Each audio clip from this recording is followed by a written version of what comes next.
up, Monday Motivation family? Thank you guys for joining me. Share this if you think it richly blesses you or informs you of anything. We want to make sure that it can bless others as well. All right, so your motivation for today is about suffering or stress or anxiety or trials. As a father, I got 3 kids, and I often send my kids to their room. Not because they're bad kids. It might be because I need them to step away before I lose my cool, because I need grace and healing in my own life as well.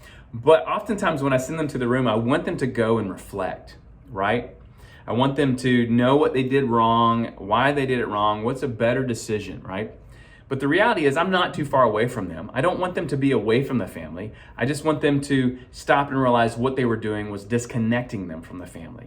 And so when they got to go to the room, they got to experience disconnection from the family. But the reality is I'm right outside, ready to welcome them as soon as they're done.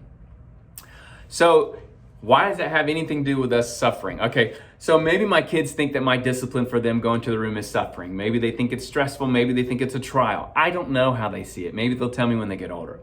I'm connecting this to a TED Talk that I recently heard. And it was about how if we can rethink what we view of stress, it actually changes how our hearts and our health is. If we think stress is bad for us, our heart and health will be bad. If we think stress is not necessarily bad, but it could be good, our heart and health could be good. Like, for instance, it could make my heart stronger. It could inspire me to engage and be active. All right, all of this wrapped up in this thought. Remember, I'm ADD, disciplining child, TED Talk. Now let's go to scripture. When we talk about Job and we think about his suffering, for these guys who don't know the story, God just allowed a lot of suffering in Job's life. And he was always faithful, and he never cursed God. He fought with him, but he never cursed him. And over the years, there's many pastors and preachers who have tried to figure out what's going on in this and the purpose of suffering in man's life. Well, there's an old author and minister who said, well, the purpose of suffering is to cause us to pause and look upward. Right? God, what are you doing? It redraws our attention to find out the things that truly do last. Not the things that can be taken away from us, but the things that will always be there, like God's love and who he is. The second thing, though, is the reason why Job could withgo so much suffering is because he knew that justice didn't end on this side of eternity, right? That he knew that his life was also going to be in God's hands, which means even if he died through his suffering, that God would get his justice on the other side. So here's why I want to tell you guys all of this. You might be going through some suffering, some uncertainties, some trials, some experiences this week. I don't know what they are. They may be small, they may be big. But I want you to know that God can and will use the suffering in our lives.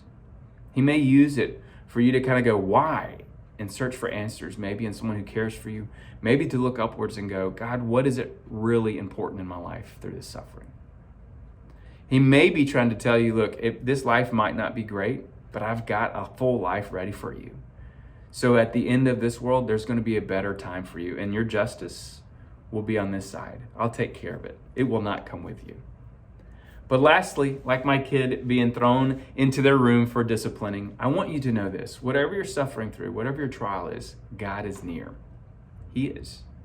And he is ready after that suffering, whether it strengthens you, whether it causes you to look up, or whether it reminds you that God's justice is bigger, that when you're through with it, God's going to be right there on the other side, waiting to receive you again and give you the joy of his life and love.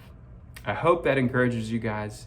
If you have questions or just want to sit down and talk, reach back out to me. I'd love to be there for you. Take care.